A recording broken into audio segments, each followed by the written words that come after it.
gentlemen, are you ready?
You kill me, man.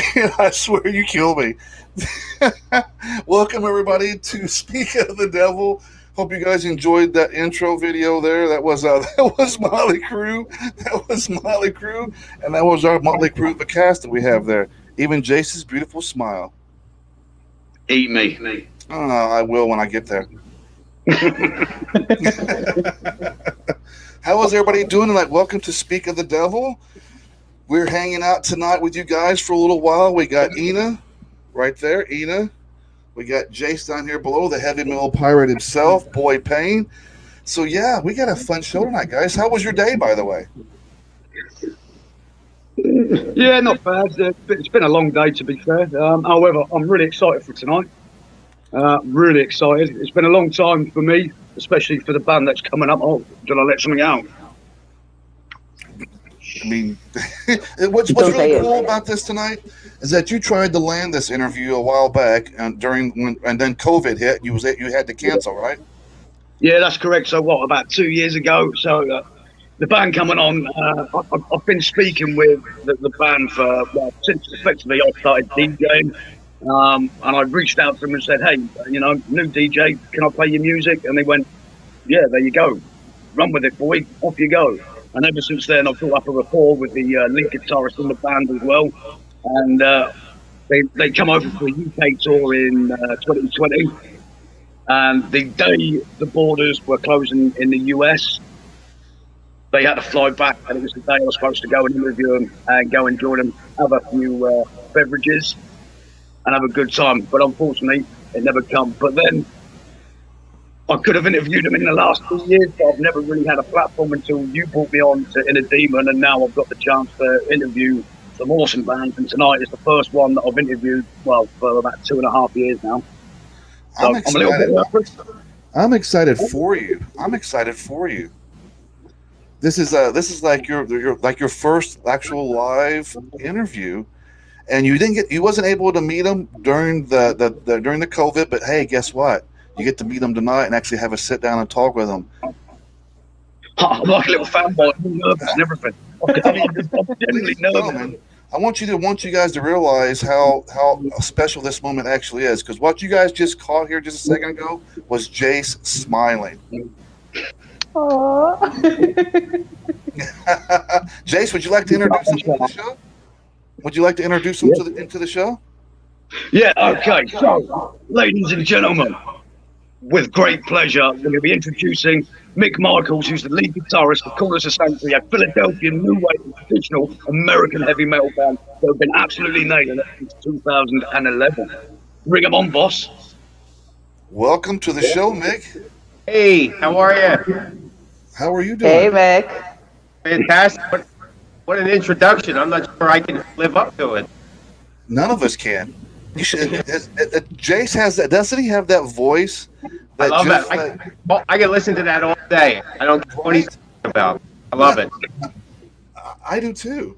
Cheers, Mick. So welcome to the show, Mick. We appreciate you taking your time out here on this Wednesday hanging out with us, man. I really do appreciate it. Yeah, thanks for having me. Pleasure. Yeah, I love meeting new people. Oh, absolutely. Yeah. Great. Ina, was you going to say something, dear? Nope. No. I was gonna say he looks Greek, but I've been told not to say that on air. I mean, you That's can all tell right. me. It helps our Greek numbers go up. I'm Greek today. It's not a bad thing. It's No, not. listen, I'm good with it. Good with it. Doesn't he? I want to see in the comments below. Doesn't he look Greek, guys? Doesn't he look Greek a bit? Like, I mean, to be no? fair, I'm jealous because he's got lovely long hair. Oh Yeah. hell! Now they're now they're taking Jealous? my lines. Yeah, there you go. Guys. Listen, You're you just guys. jealous, Jace. So, I've got Mick, tell us a little bit about the band, where you guys originate from. Tell us a little bit about you guys yourself. Sure. So we're Corners of Sanctuary. We're out of Philadelphia, here in the States. We formed in 2011. This is our 10th year. We're celebrating our 10-year anniversary. Kind of exciting for us.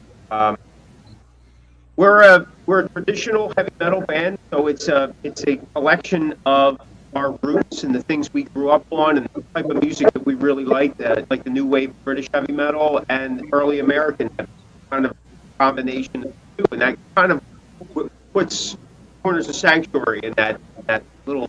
It's a very little circle, actually, but it works for us. So, like I said, we've been doing it for 10 years. We're having a great time. We're just happy that people want to actually listen to us besides ourselves. So we're very appreciative. Well, I became a fan of Jase. Introduced us to you guys last week, and first time I ever heard of you actually, and I'm not afraid to admit that. Sure. And he brought to the station. He did a show, and one of the songs he did, which blew my mind. He picked. I do a show called Countdown from Hell, and so we have our staff. We pick some top bands that we like. We add them to the list. And one of the songs was that Christmas song that he threw at us that way, the Rock in the Holiday. I was like, damn, this is how I want to celebrate Christmas now. Yeah. It's a great song. I was just shocked because he's such a bah humbug.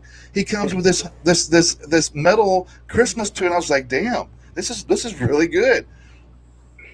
Thank you. Well, I know I send it to him every year. We do a song every year, or a collection of songs. It's kind of like our thing that we do. We enjoy Christmas. I really like Christmas. It was always a dream of mine to be able to write Christmas music, and then metal vein. Because even when I was kid, there were bands that did Christmas songs, but they didn't really get the airplay, or no one pushed them. They didn't know what to do with it. So and they were always kind of joking. It was kind of more of like a comical Christmas thing than anything. So I wanted to kind of do something different. So we started by actually doing some classic songs like Jingle Bell, Hark Carol Lane, stuff like that. So we would metal them up and then create like a new arrangement somewhere in the middle, and then go back to the original. And then we said, listen, let's just take a chance and start writing some of our own stuff. So that's what we do, and we do it every year. And then we release a whole Very Metal Christmas package. And Boy Payne here tells me he can't stand Christmas, but that's the only thing you look forward to. So again, somebody's listening to it. We're real excited about it. So, and it gives us a chance to experiment with different styles. Like last year, we did kind of a metal country type feel to it. This year, it's kind of metal funk to it. At least our version. We've done real heavier stuff. Like a few years ago, we did a song called "Driven Snow." That's kind of like almost out. And then we have some piano music, and so it's just fun, man. Something different. And I'll tell you what, and I say this all the time, and so it don't sound like a broken record. As in a business sense for a band, it's a great opportunity. Through the course of the 6 weeks of the holiday time, we get airplay on stations that we would never ever get. It's brilliant, isn't it? It's a brilliant business plan. Yeah. So it just and if we pick up a couple fans along the way and say, hey, let me check out the other stuff, and we're doing stellar. But usually give the song away at that time of the year, and it's just we have a good time. It's something to kind of celebrate, not just the season, but at the end of the year, hey, everything we've done. This is a great way to get back. You should rub a little bit of off on Boy Payne over here. You need like meet up in real person, give him a big Christmas hug, and maybe some of that Christmas spirit will like smooch over to our boy Payne over here. Well, I mean, we were going to do it last year, but like you guys were saying, COVID hit while we were in the UK. We were scheduled to do a show and meet up with him, have an interview, all that kind of stuff, and we couldn't. We were going to go as long as we could, but when they said that we weren't going to be able to go home, we said, "Well, listen, we got to. This is a nice country, but we need to be back with our family." So, but we're looking at 2022 to go back to the UK. If things continue to go in the right direction, we'll be there. But we're just kind of, but he's holding tight, so we'll see. I did offer my house for the year as well, by the way. Yep. Appreciate that. Careful. Boy Payne's a big spooner, just to let you know. Well, so is our bass player. Let's have a good time together. Well, I'm the one he should be afraid of. I'm the stalker of the team, so. She's the stalker, yeah. Now, Yeah. for me, Nick, I'm gonna jump in slightly. I mean, you guys, Corners of Sanctuary, have been busy for so long. I mean, recently you've just released Blood and Steel Volume 1 and Volume 2. Yep. Correct? Yep. Yep. I mean, they're both absolute bangers, but it just, I've got all my notes here to my right anyway, and I know quite a bit about you guys anyway, because I love playing your music because it just makes me happy and smile, which is a rarity, by the way. These like to tell you that. Now, ever since you guys have started, you've constantly pushed and pushed and pushed, released albums, released EPs. How do you guys do it? That's what I mean. You just keep going and going and going. Well, that's a great question, and honestly, like, I guess right off the top, we enjoy doing it, right? So if you enjoy doing something, you want to do it as often as you can. And I always go back to saying, well, we're a band, and one of the things a band is supposed to do is write music. So we write music, perform music. It's not like we're out playing, baseball or basketball as a band, right? So we're just trying to do what a band's supposed to do. But it goes back to us being really passionate about it. We enjoy. So it's not work in a sense, right? I mean, we're writing all the time and we're recording all the time, but in a sense, like we were going earlier talking about the business end of it. If you don't do that in today's market, you're going to get lost very quickly and forget about you. Like they're not going to forget about Judas Priest or Motley Crue or even Van Halen, even though they're not around anymore. But they'll quickly forget about Corners of Sanctuary. We're in a different era where we're not going to, we don't have illusions of grandeur. We're never going to hit that ceiling because it's not there anymore. Right now we've got 2 million new uploads every month on Spotify alone. You can easily get lost. I mean, my bass player gets lost. He goes, "Do we do that song? Or have we recorded that song yet? Or what song are we?" So it's even within our own catalog we're lost. So that's us about everybody else. So keep music.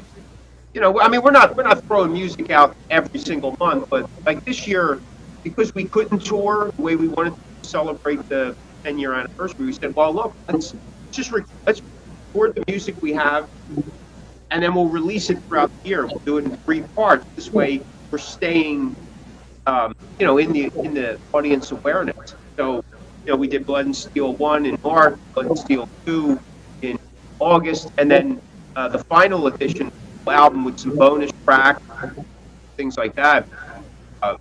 It's a full-blown physical pack that comes out Friday. So we're, and then we have a tour coming, real small tour in the West Coast, and then we're going to finish up here and then enjoy the rest of the holiday with our family. Then we'll hit the ground running again in 2022. We already got new music happening, some videos in the works, things like that. So you just got to keep doing it. You got to keep yourself relevant. I agree, and especially in the times where it's changing. Even I think it's still going to be important to do these kind of things even after post-COVID, because COVID has changed the scenery of how music is going to be heard and seen. It seems like I'm seeing a pattern of not so many clubs not being full like they used to be. I think and these bands are finding ways to recreate that magic, like with live feeds, doing live concerts, this and that. this landscape is slowly starting to change. I mean, there's always going to be live clubs. Don't get me wrong, but there's going to be. It's going to bring. There's been now that this happened, it's brought light to new ways of getting the music out there. I agree, absolutely. Especially as the older bands start to die off or retire, so to speak, and the younger bands that are be more familiar with current times, they're growing up in them. They're going to embrace it much quicker. They're going to take the bull by the horns and really make something of it. So that within 10 to 20 years, you're going to be looking at a whole different way of releasing music, of connecting with your audience. I mean, even forums like this, 15 years ago were in very limited supply. Most people couldn't get it. Actually, even when COVID hit and everybody started trying to do the live stream, a lot of the early ones weren't coming off very well. They were crashing the sites. You were having pixelated video or the sound audio issues. A lot of the times that I had was a lot of times with the audio issues because some of these platforms can't handle that kind of a volume of audio coming in at you. So it has been a challenge, but there has been some people that are actually starting to figure it out. And you're right, it's going to be a big game changer for a lot of these bands being able to do shows on social media. It's going to bring a whole new audience that people had never heard of bands like yours before. Is being able to open up like a whole big window of opportunities for these bands. I really firmly believe that. I agree. So, Mac, I take it you have a gig coming up in December, and I take it it's the second time you play in this venue? Yes. So December 2nd, we're at the Whiskey A Go-Go. Really? Yeah, we're supporting Kill Devil Hill. That's our second time there. We were in August of 2019. We were there with the Iron Maiden. Fantastic time. So another amazing band there, the Iron Maiden. They're incredible. So we, in the 2020, just how that goes, and so and same with 2021, we weren't really sure what was going to happen, and we didn't start doing any shows until April, and we just kind of like, hey, the door's open, let's get out there, let's do it, and kind of piecemealed it a little at a time, so we didn't bite off too much, because again, you didn't know when the door was going to close. So we had this opportunity. We said, all right, listen, we'll start planning for December, but we'll make it a real small tour, 3 dates. We were originally going to do 4, but we decided let's do 3. So if something does happen, we have to pull the plug. It won't be that big of a cost. So, the big banger is going to be the whiskey show, but then we're in Anaheim the following night, December 3rd, at the world famous Hut, and then we're going to finish up a Toys for Tots benefit show in 29 Palms on December. So we're kind of excited about it. That's some cool things happening. I'll tell you what, the Whiskey A Go-Go is a legend of a venue right there. Yeah. Oh yeah. There's so much magic in it. It's just amazing. Like, I mean, we were like, wow, I mean, again, even us, we've been around for a number of years, and James and I have been playing together since '85, so it's not like brand new, but you get that moment like, wow, we're in the same room that Ozzy was. Some of the greatest. That's Jimi Hendrix, the Doors. I mean, you're just like, oh my God, this is incredible, I think the God of Metal live upstairs. Yeah, yeah. Well, yeah, because we played a couple of years before. We were at the Rainbow, and we would sit all the time, and which was really cool too. I mean, we had that opportunity to play there as well. So yeah, you can just feel that energy. You know what I mean? And if you're aware of it, if you're going in and and you got a chip on your shoulder or expecting all this just because you're playing there, you're going to miss it, right? You got to go in with your eyes and your heart open, and say, hey, this is an opportunity. Look around you. It's like you got to pinch yourself a couple times. To play in a venue that all them legends have played in, that's just huge. I mean, it's huge. No matter how many shows you play, you got to get that level head, and very grateful for the opportunity. So, guys, should we play a video of these guys, play a tune, and then come back to have a little chat with them? I asked Nick. what song he'd like to play first tonight. We're going to play that new Christmas song that you just released, "Rockin' the Holidays." Cool. Guys, you guys are hanging out here on Speak of the Devil. I'm Sid. Over here is my friend Ina, Jase, and we're hanging out with Mick Michaels. Guys, we'll be right back. This is Corners of Sanctuary with "Rockin' the Holiday." Check.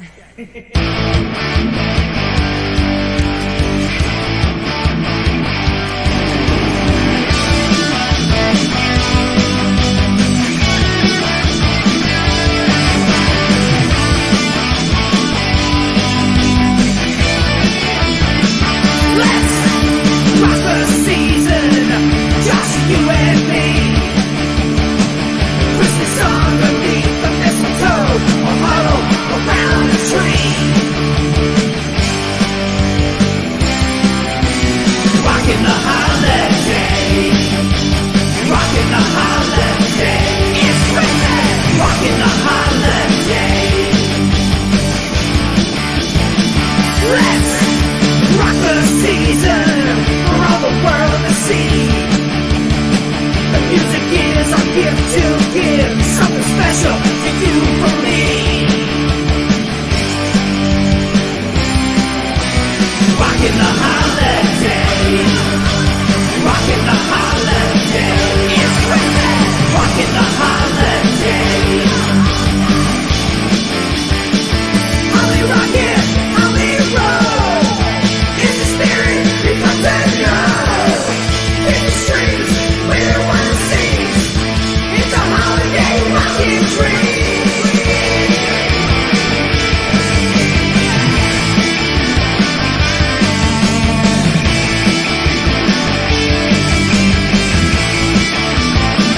Let's rock the season for all the world to hear.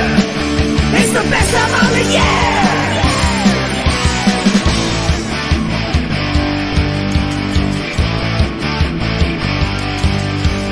Rockin' the holiday, rockin' the holiday. It's Christmas, rockin' the holiday, rockin' the holiday, rockin' the holiday.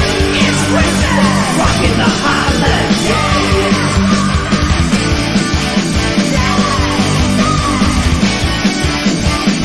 It's Christmas, rockin' the holiday, rockin' the holiday.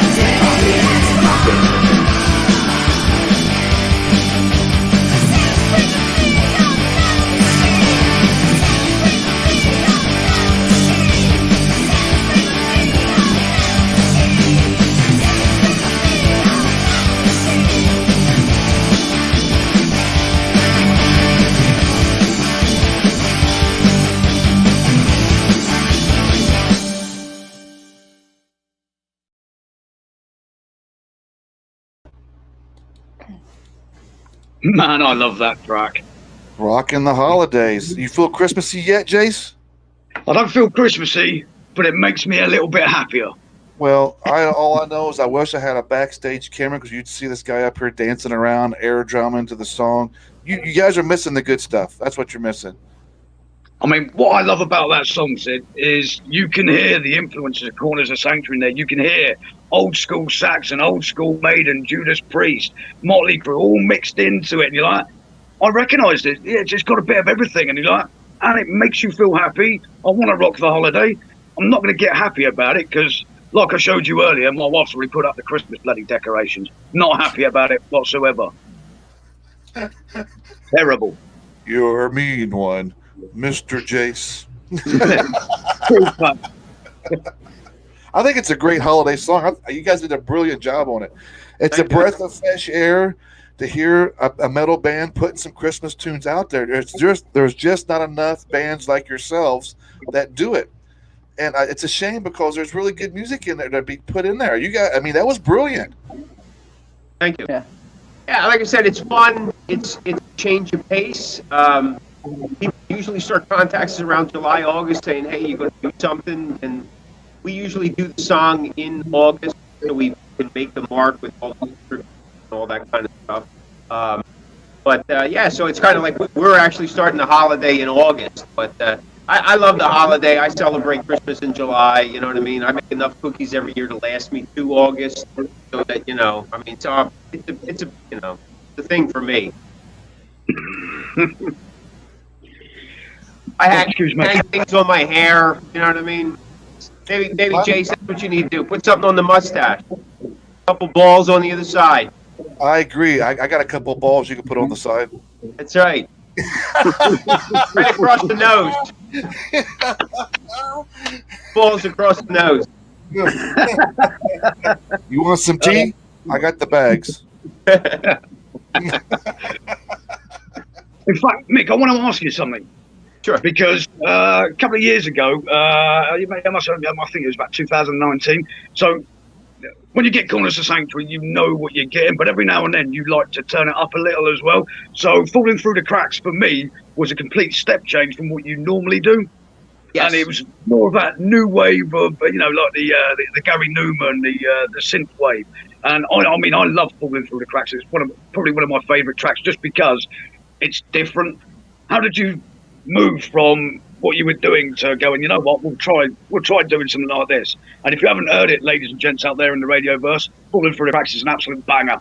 Anyway, sorry, Mick. No, it's, well, I'll tell you what, we when we do EPs or singles, we usually we always have a tendency to break form just a little bit, because I look at them as like they're opportunities to experiment, right? So we'll experiment with writing and arrangement style, some production techniques, tunings, things like that, sound effects, whatever. Because it's not, again, it's not a complete album, but it helps us broaden what we're doing, right? At the end of the day, we're not just a metal band. We're hoping that we're artists.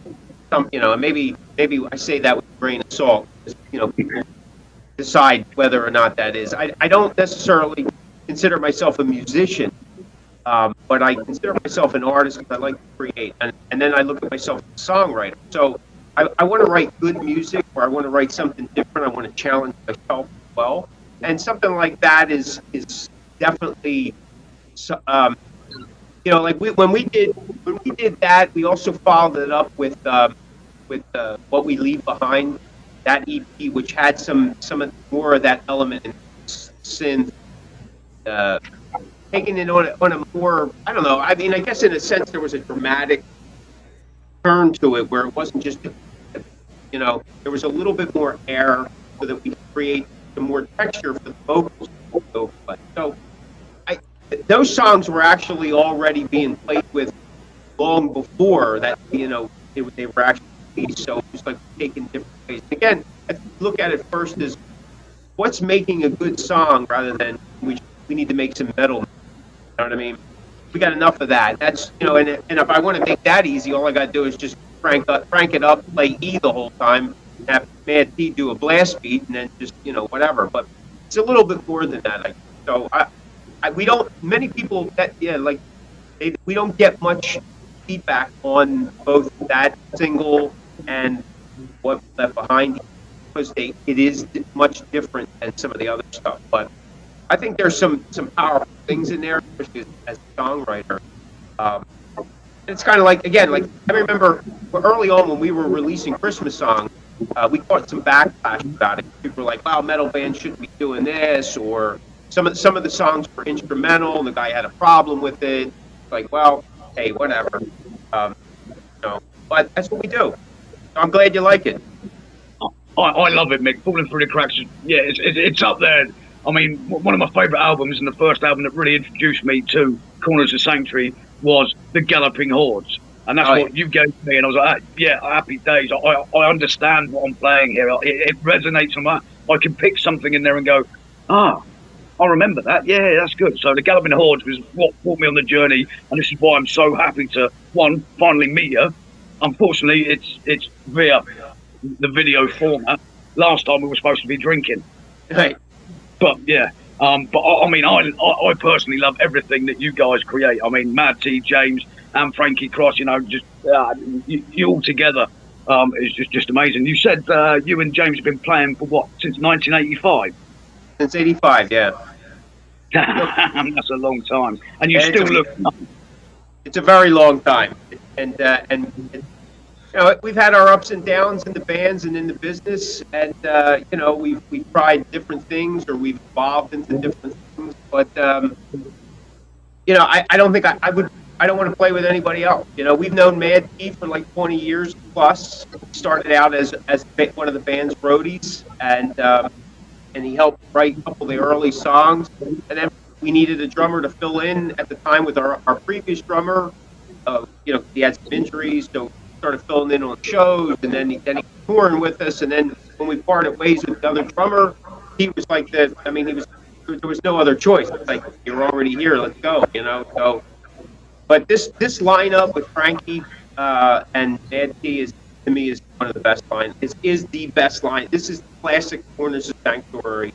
What we do, and I'm really honored to be able to play with these guys. So I'm excited.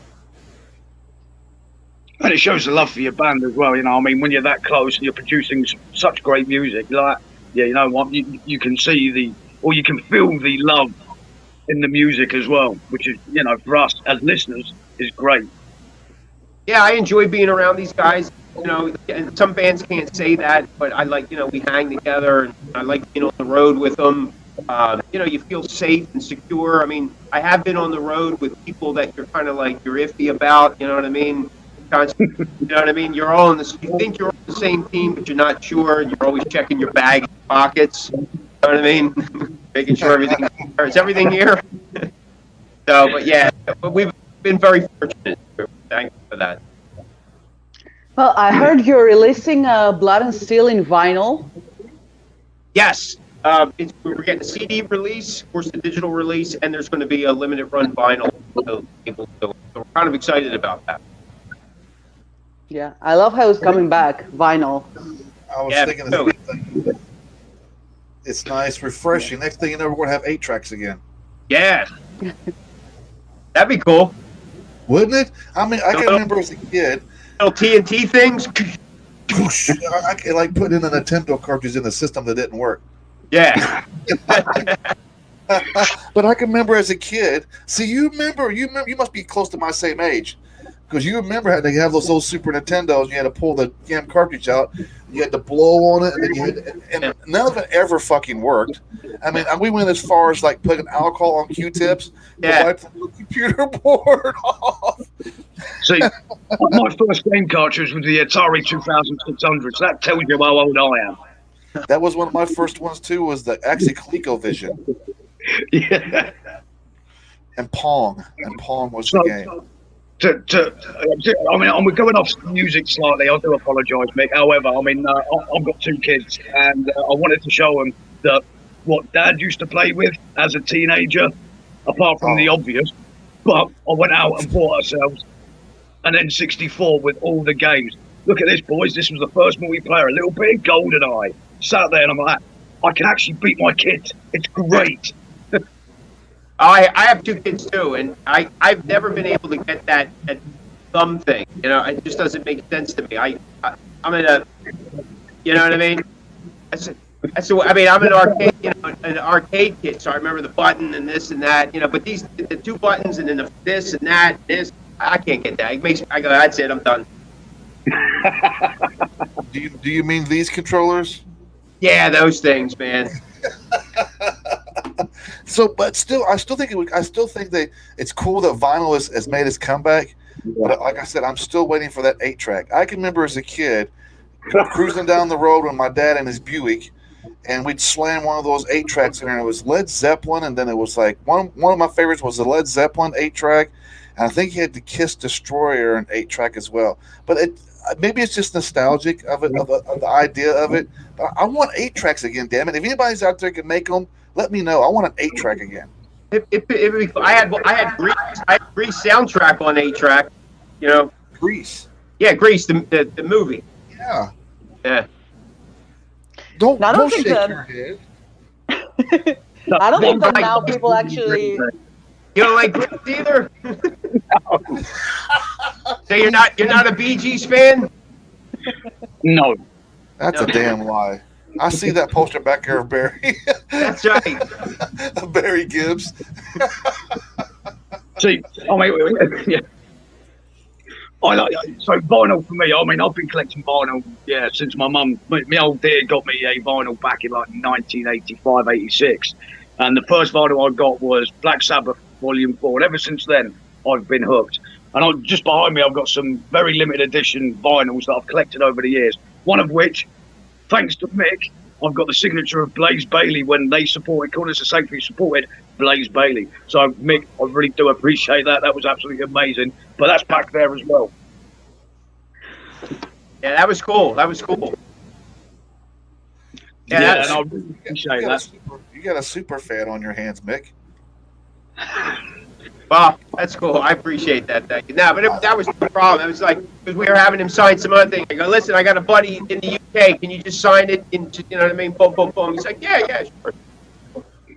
I could have probably put anything in front of him and he would have signed it. But yeah, I mean, absolutely, man. Because like I said, like I told him, like, we're fans too, right? Like, though we're playing and we're supporting, we're working together, but we're fans too. Fans of music, fans of the artists. So, I mean, we get our little fanboy minute or two. We try to get it in and out real quick, but because that's what all this is behind me. Like, shows played, and Look, we got hey, artists sign them. Stop for a second, Mick. I got Bob Bones here on the show. Okay, I know he's trying to pick on Jase, but I'm ignoring that. That's what I acknowledge that he's here. But if you would move away just a little bit to your left or right, there's something I want them to see right there. Striper, right there, Bob. Do you see Striper right there? He gives me so much shit over Striper. Even the most metal of metal fuckers can acknowledge that Striper was a decent band. Oh, are you kidding me? Listen, take out listen, I never had a problem with the God thing. You know what I mean? It's very inspirational. And why not lift people up with music and whatever you do? I get that. I don't have a problem with that. I mean, Michael Sweet is a fantastic guitar player, an incredible singer, still has his voice today.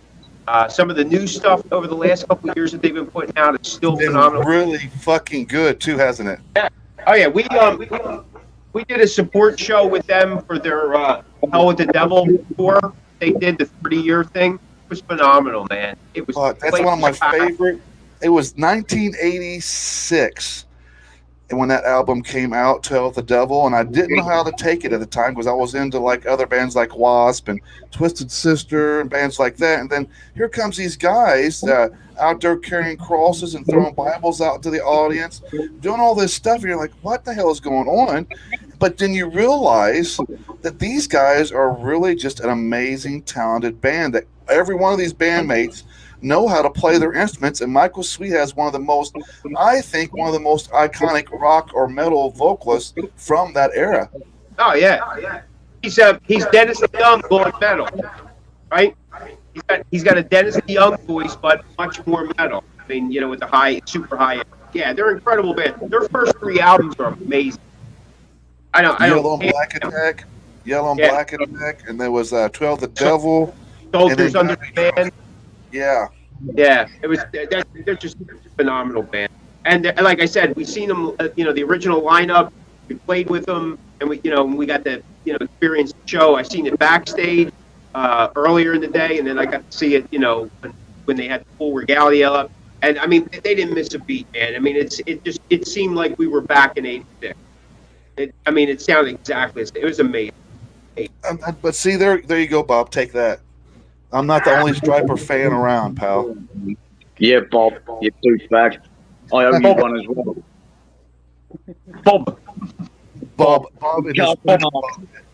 Bob and his Bob hat. So let's play another video, guys. Let's play another tune by the band.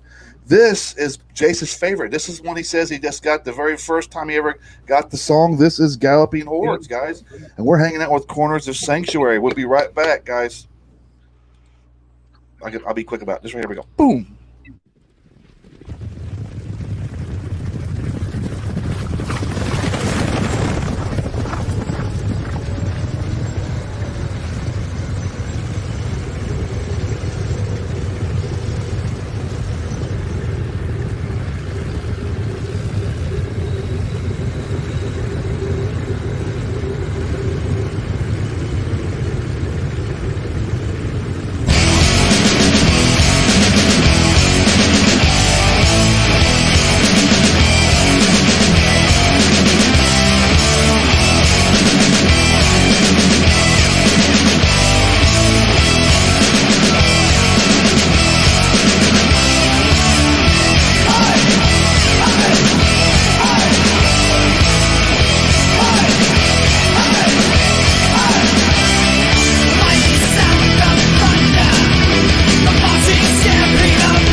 Man, what an awesome track.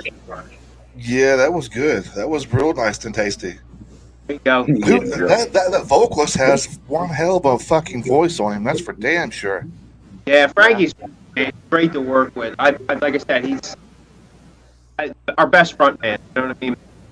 We've Holy shit! Those Over the notes, last though. couple of years, we've had some fill-ins due to Frankie's schedule and some things going on in personal life. I had family matters and stuff like that. So we've had to take on fill-in singers times. Some worked out, some didn't. But Frankie's got that certain something, and to me represents that Corners of Sanctuary sound. So that's why I say this lineup to me.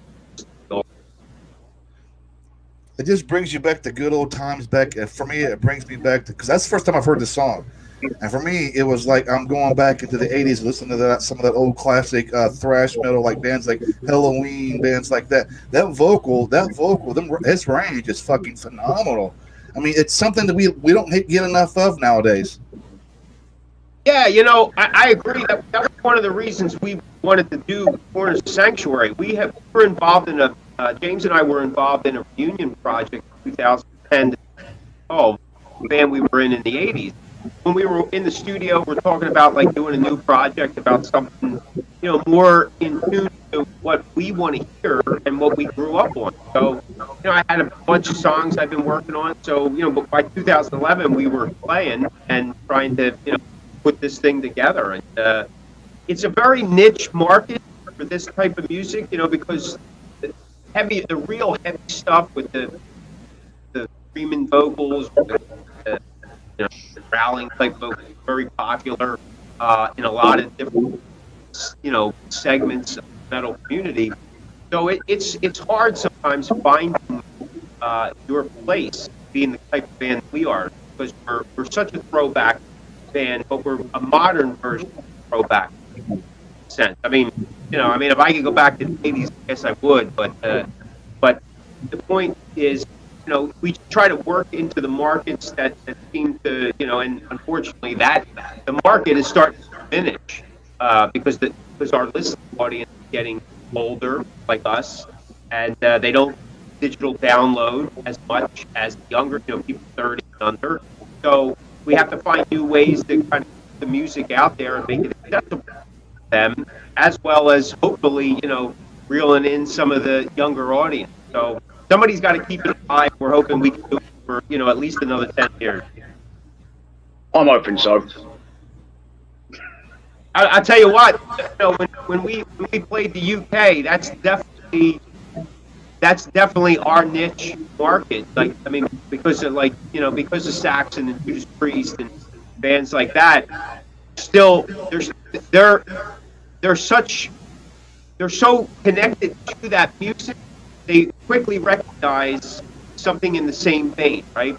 So it was kind of refreshing and exciting at the same when we played there. We only did a couple shows, but we could see it. There was a huge difference in the way the crowd accepted the music as opposed to some, we're out here in the And States. I guess I could see that too, because that does have that British metal sound to you guys, and that's where it originated there, and it's made its way to the States. It just evolved into something a little bit different, but the whole style that you guys play originated from UK, England, and that British style metal, that screaming, hard, crunching guitars, the drums, clean vocals, and you understand what the band's saying. I really love that last song.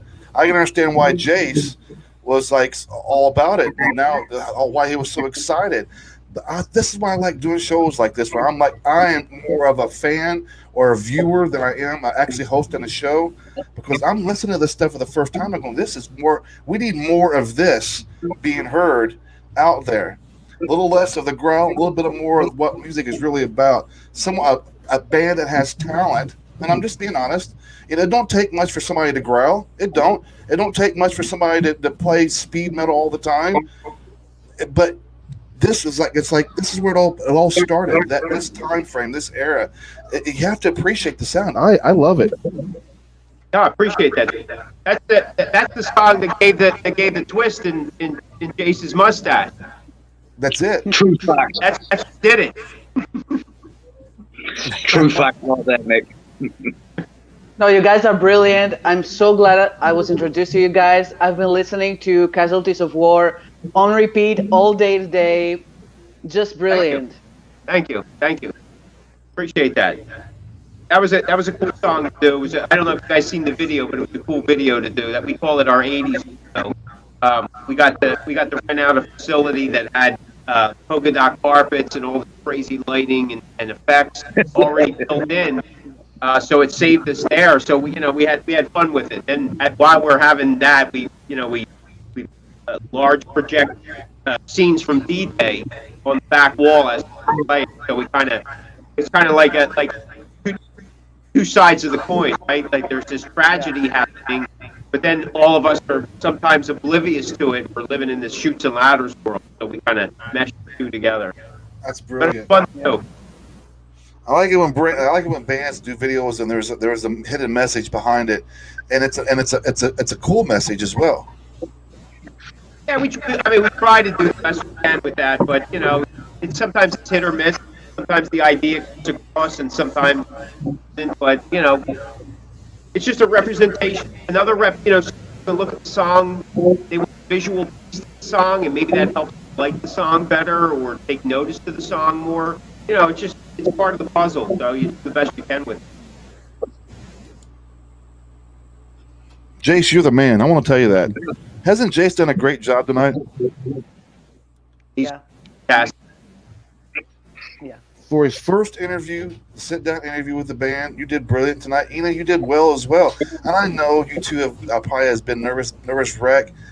I'm sure, and I know Pirate's probably been because now we know that he's such a fan of what you guys do. And hell, he sold me. Now I'm a huge fan.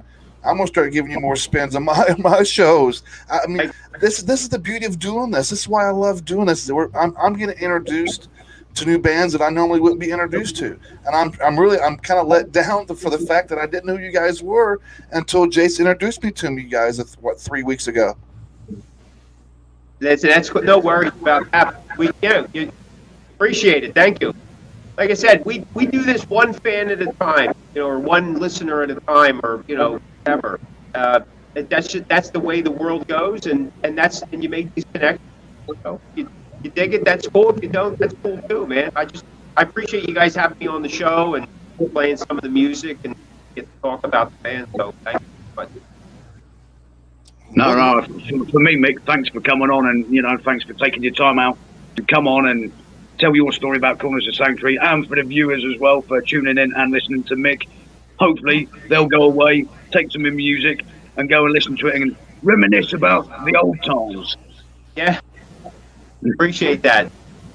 I mean, that's what I do when I listen to your music. I go, like Sid with Striper. I mean, I'm a big rock fan. I'm a big Twisted Sister fan. I'm a big Sabbath and big Iron Maiden fan. So it takes me back and go. It makes me warm and fuzzy in my tum-tum. There you go. It does me too, Bob. I mean, does Bob. I'm looking at Bob because Bob says, look, he left this comment. Look, he has given us a gift like a metal pirate Santa Claus. There you go. Instead of old Saint Nick, it's old Saint Prick. Boss, I tell you. I love you, buddy. This has been a great time, guys. I really do appreciate Nick you coming out and hanging out with us. Thank you. You've definitely won. If your goal is to get one fan at a time, you definitely did that tonight, and then some. Because I'm sure there's going to be so many people going to be watching this later, enjoying the Christmas song. And guys, go check that out on YouTube. You can find them on YouTube. You can find them right here on Facebook as well. Be sure to go give them a like and follow and download. Is there a certain place they can go download, or is it on Spotify for the new Christmas song? Well, I'll tell you what. If you go to our website, cornersanctuary.com, you go to our music page, you can download the song for free until December 1st. There you go. Save yourself some money. Go get it for free. Looky there, an early Christmas gift, Jason. This guy needs to rub off on you. You guys need to spend. Do you do like one-on-one counseling, Nick? I can, sure. We might have to set up some sort of arrangement for you to rub off on him a little bit. Okay. Once again, everybody, thank you for tuning in tonight. We do have one more video that we're going to play by these guys tonight, which I'm excited to hear about this because Ina says that this is what she listened to this song all day long. I had not listened to it not one time yet because I wanted to save it. So I'm going to be like listening to it for the very first time as well, like you guys. So we're going to end with Casualty of War. Thanks again, Mick, for hanging out with us. We do appreciate it. Thank you, everybody who is tuned in today or who is tuning in later on today. We appreciate you guys coming here and watching the show. All your support means a lot to us. Just a quick reminder as well is that we're not going to be doing anything this coming up week. It's the holiday week here, Thanksgiving. So we made a decision to take the rest of the week off, so there won't be no shows except for Thursday evening. I'm going to do a little Thanksgiving radio show, but outside of that, there's not going to be any lives over the weekend. We'll come back next week, December the 3rd or 4th. We have the band Kinstrife on. We're going to have them guys on performing some acoustic songs. So yeah, a lot of stuff coming up here in the next month of Christmas, Jase. Christmas. Don't forget Metal Moose Radio Show, Blossom Friday. Come on. Yeah, well, I've got to get to it, but since you've already got to it, why don't you go ahead and plug it? You got the heavy metal pirate voice for it. Don't forget, ladies and gents, 3 p.m. EST, 8 p.m. GMT, the Metal Moose Radio Show playing you the best new breed underground up-and-coming artists, kicking ass right now. And of course, which way? That way? No, that way. Corners of Sanctuary are going to be featured on it too. So get your earlobes round it. Everybody, you guys have a great night. Thank you once again, and we will catch you later. This is Corner of Sanctuary with their song Casualties of War. We'll see you guys later.